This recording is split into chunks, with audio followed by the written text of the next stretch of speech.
दोस्तों नमस्कार। दोस्तों आजकल विवाह एक काफ़ी समस्या बनी हुई है। हमारे पास काफ़ी लोग आते हैं कि हमारे बेटी या बेटे का विवाह कब होगा, होगा तो किस दिशा में होगा। और कई बार विवाह होने के बाद भी, विवाह की कुंडलियों में मैच करने के बाद, अच्छे गुण मिल जाने के बाद, कई बार देखा गया है कि 30-32 गुण तक मिलते हैं वर और वधू के, लेकिन फिर भी विवाह टूट जाता है। आखिर इसके कारण क्या है? विवाह क्यों टूट जाता है? अब विवाह टूट जाता है तो लोगों के सवाल होते हैं कि पुनर्विवाह होगा कि नहीं होगा, होगा तो कब होगा। तो आज हम चर्चा करते हैं इन सब विषयों के ऊपर कि विवाह कब होगा, पुनर्विवाह होगा कि नहीं होगा, विवाह टूटते क्यों हैं, इसके ऊपर आज चर्चा करेंगे।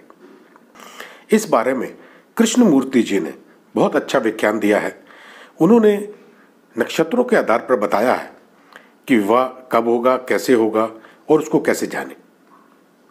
पहले तो उन्होंने बताया है कि आखिर हम ये जाने कि विवाह है क्या। विवाह जो है दो दिलों का बंधन है। जीवन भर एक दूसरे का साथ निभाने की कस्में, वादे हैं।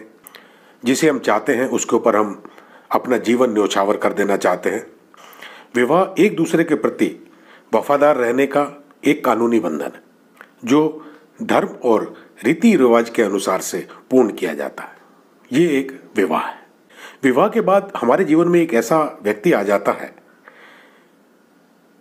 जो कि हमारे एक परिवार का हिस्सा बन जाता है। सच्ची दोस्ती की उम्मीद करते हैं।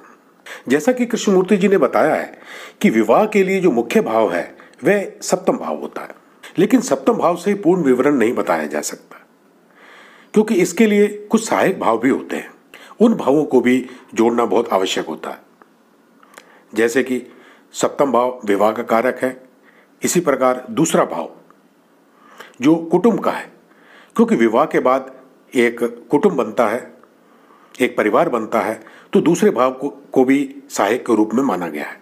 उसी प्रकार 11वां भाव लाभ भाव जिसे कहते हैं, जो कि एक इच्छा पूर्ति का भाव है, क्योंकि परिवार में इच्छाओं की पूर्ति बहुत आवश्यक है। तो इच्छा पूर्ति के लिए, विवाह में लाभ के लिए 11वें भाव को देखना एक बहुत आवश्यक माना गया।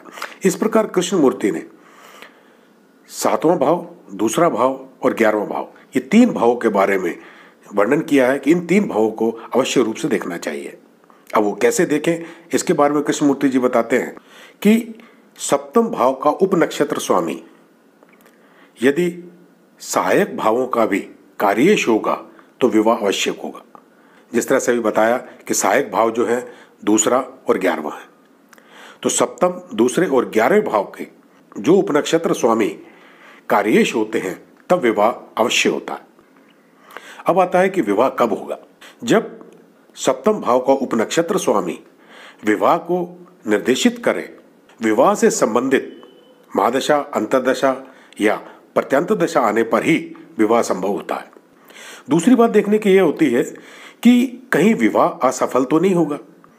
प्रत्येक भाव का एक व्यय भाव भी होता है। जैसे लग्न का व्यय भाव 12वां है, ये उदाहरण के तौर पे बता रहा हूं, लेकिन यहाँ विवाह की बात चल रही है तो सप्तम भाव विवाह का भाव है और इसका जो व्यय भाव है ये 6वां भाव होगा। इसी प्रकार दूसरा भाव, दूसरे भाव का जो व्यय भाव है वो लग्न होगा, पहला भाव। इसी प्रकार 11वां भाव जो लाभेश है और 11वें भाव का जो व्यय भाव है वह 10वां भाव है। इस तरह से 6, 1 और 10 ये तीन जो है व्यय भाव कहलाते हैं। इस तरह ये विरोधी भाव कहलाते हैं और इसी के साथ में अष्टम भाव भी इसके साथ में जोड़ा जाता है जो कि विरोधी भाव के अंतर्गत आता है। और यदि कार्येश ग्रह यदि व्यय भाव से संबंध रखते हैं तो विवाह के सुख में कमी आती है। यदि सप्तम भाव को उपनक्षत्र स्वामी इन विरोधी भावों का सबसे अधिक कार्येश होगा तब विवाह के सुख में बहुत ज़्यादा कमी आएगी। यदि सप्तम भाव का उपनक्षत्र स्वामी विरोधी भाव का जितना बलवान कारक होगा उतनी विवाह में समस्याएं आएंगी। विवाह होते होते टूट सकता है, सगाई होने के बाद टूट सकती है, दोनों में तकरार होने की संभावनाएं बढ़ जाती हैं और शारीरिक सुख में भी कमी आने की चांसेस रहते हैं। और यदि सप्तम भाव का उपनक्षत्र स्वामी शनि ग्रह से संबंध रखता हो तब विधुर या विधवा होने के चांसेस काफ़ी प्रबल हो जाते हैं। ऐसी स्थिति में दशा स्वामी भी अष्टम भाव का या लग्न का सबल कार्येश होता और साथ में सप्तम भाव के व्यय भावों का भी सबल कार्येश होता।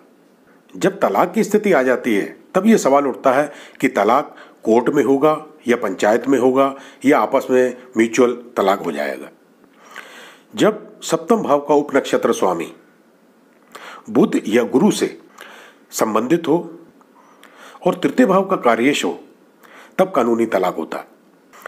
इसके बाद समस्या ये आती है कि जिनके तलाक हो गए हैं क्या पुनर्विवाह होगा या नहीं होगा। यदि सप्तम भाव का उपनक्षत्र स्वामी बुध हो या बुध के नक्षत्र में हो या बुध की युति में हो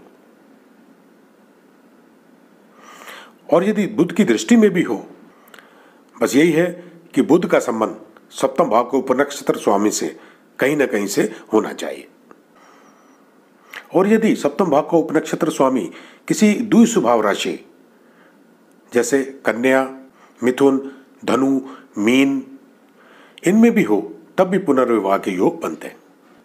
लेकिन सप्तम भाव का उपनक्षत्र स्वामी कि दूसरे और 11वें भाव किसी एक का कार्येश होना बहुत आवश्यक है। अब यह भी प्रश्न उठता है कि विवाह कहाँ होगा और किस माध्यम से होगा। इस प्रश्न का उत्तर भी सप्तम भाव के उपनक्षत्र स्वामी से दिया जा सकता है। जब सप्तम भाव का उपनक्षत्र स्वामी चतुर्थ भाव का सबल कार्येश हो तब विवाह अपने ही शहर में या आसपास किसी गांव में होता है। और यदि सप्तम भाव का उपनक्षत्र स्वामी तृतीय भाव से संबंध रखता हो या बुध से संबंधित हो तब विवाह सोशल मीडिया से या समाचार पत्रों के माध्यम से होता है।